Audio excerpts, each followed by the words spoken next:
हर सफ़र का एक अलग टेस्ट होता है और इस बार हमारा सफ़र स्टार्ट होता है कुछ स्पाइसी और कुछ स्वीट के साथ। मिसल पाव और लस्सी। ये जो जगह है ये पहाड़ी के बिल्कुल नीचे है पाली में। और यहाँ पे एक छोटी सी कैंटीन है जहाँ लोग दूर दूर से सिर्फ इस स्पेशल लस्सी के लिए आते हैं। और बिलीव मी, जब तक आप यहाँ की मिसल नहीं खाते तब तक आपको समझ ही नहीं आएगा कि असली टेस्ट होता क्या है। सारन ने तो बस पूरी लस्सी खत्म कर गई और जब उससे पूछा कि कैसा लगा तो सीधा बोला यम्मी, और चाहिए। मैं सोच रही थी कि बचपन में हम सब भी ऐसे ही होते हैं, बिना किसी फिल्टर के। पेट भर गया, अब दिल भरने का टाइम था। और दिल भर गया जब हम वापस निकले अपने फार्म के लिए बाइक राइड पे। वो हवा जो गालों पे लगती है ना, उसमें कुछ मैजिक होता है। एक तरफ पहाड़, एक तरफ नदी और बीच में हम तीन, जैसे जिंदगी ने पॉज बटन दबा दिया हो। फिर थोड़ा आगे हम अपनी यूजुअल ग्रोसरी शॉप पे रुक गए। सारण्या ने तुरंत एक नई दोस्त बना ली, एक छोटी सी मराठी मुलगी। वो उसे सिखा रही थी कि कैसे पत्तों से माला बनाते हैं, यानी तोरण, जो मराठी में हर घर के दरवाजे पे लगता है शगुन के लिए। तोरण का मतलब सिर्फ सजावट नहीं होता, बल्कि ये भी होता है कि अपने घर के हर मेहमान का स्वागत खुले दिल से करो। और मुझे लगा सारण्या तो अब सिर्फ तोरण ही नहीं बना रही, रिलेशनशिप्स भी बुनती जा रही है पत्तों के साथ। दोनों मिलके खेलने लगी, कभी दौड़ना, कभी हंसना, कभी पत्ते तोड़ के कुछ बनाना।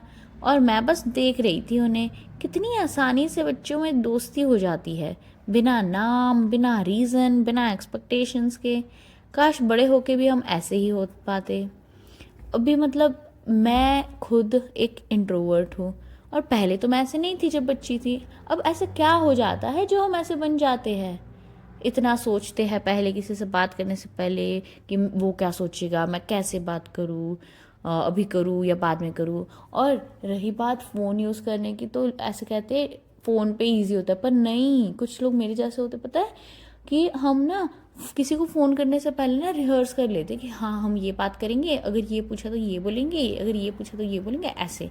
ठीक है, तो मतलब ऐसे ना मुझे भी ना बच्चा बनना है, ताकि ना मैं भी, मेरे मन किया ये करो, चलो मैं कर देती हूँ। और ना जो लोग ऐसे कर पाते हैं ना, मैं इतना पसंद करती हूँ ना उन लोगों को। मतलब मैं ना दूर से देखते रहती हूँ, बस ऑब्जर्व करते रहती हूँ, यार वाह, मैं ऐसे क्यों नहीं हूँ, क्यों नहीं हूँ। मैं ट्राई भी करती हूँ एक्सट्रोवर्ट बनने का, मतलब पर नहीं हो पाता। आखिर बिहेवियर तो बिहेवियर है ना, वो अंदर से आता है।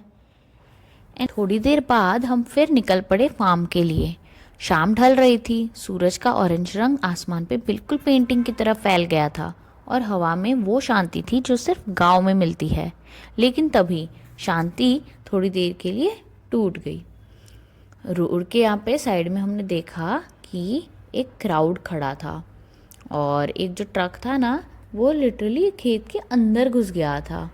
और सब लोग एकदम शॉक में थे कि इतना बड़ा एक्सीडेंट, और लड़ाई भी हो रही थी।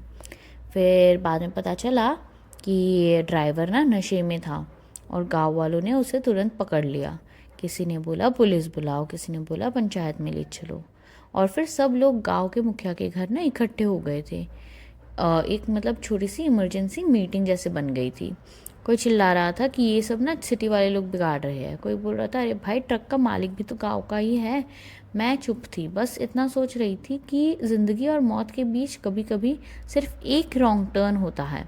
और एक थॉट कि जब हम अपने डिसीजंस नशे में लेते हैं, चाहे वो शराब का हो या गुस्से का, तो उनके रिजल्ट्स हमेशा किसी और के ज़मीन पे ही गिरते हैं। फार्म पहुंचते ही पहला काम हमने गोटिया और मोतिया को खाना दिया। उन दोनों का एक्साइटमेंट देख के लगता है जैसे हम नहीं, उनका ही वीकेंड स्टार्ट हो गया। फिर शाम को हमने ड्राई कचरा ना होता है वो जला दिया। यहाँ गांव में वेट वेस्ट खाद बन जाता है और जो ड्राई वेस्ट होता है वो लोग एक ड्रम में जमा करते हैं, फिर महीने में एक बार उसे जला देते हैं। यहाँ कोई गवर्नमेंट कुछ कोई भी नहीं आता इससे कलेक्ट करने के लिए। आपको पता है तुषार जी का एक रूल है कि जो भी गेस्ट आए अपना ड्राई कचरा वापस ले जाए, और ऑनेस्टली मुझे ये बहुत अच्छा लगता है। शहरों में हम इतना कंज्यूम करते हैं बिना सोचे कि कचरा का क्या होता होगा। यहाँ पर हर छोटी चीज़ के पीछे एक सेंस ऑफ रिस्पॉन्सिबिलिटी है। मैं सोच रही थी अगर ये रूल मुंबई में लग जाए ना, तो हर पार्टी के बाद हाफ लोग अपने बॉटल के साथ सेल्फी लेते हुए दिखेंगे। मेरी जिम्मेदारी, मेरा कचरा। अगली दोपहर थोड़ा आराम का टाइम था।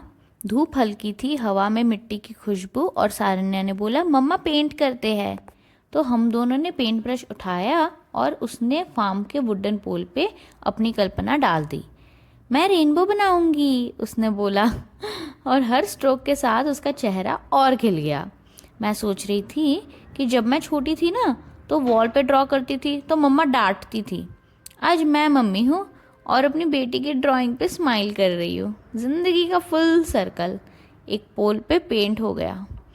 और मुझे लगा हम सब अपने लाइफ के पोल पे कुछ ना कुछ पेंट करते रहते हैं। किसी का रेनबो होता है, किसी का स्टॉर्म, किसी का सनसेट। लेकिन जितना भी ज़्यादा हम अपनी लाइफ को रंगों से भरेंगे, उतना ही ये कहानी सुंदर बनेगी। और हाँ, कल के व्लॉग में एक ऐसा ट्विस्ट है जो हम खुद भी एक्सपेक्ट नहीं कर रहे थे। सो डोंट मिस इट, क्योंकि पिक्चर अभी बाकी है मेरे दोस्त। Bye bye. वीडियो पे कमेंट करो।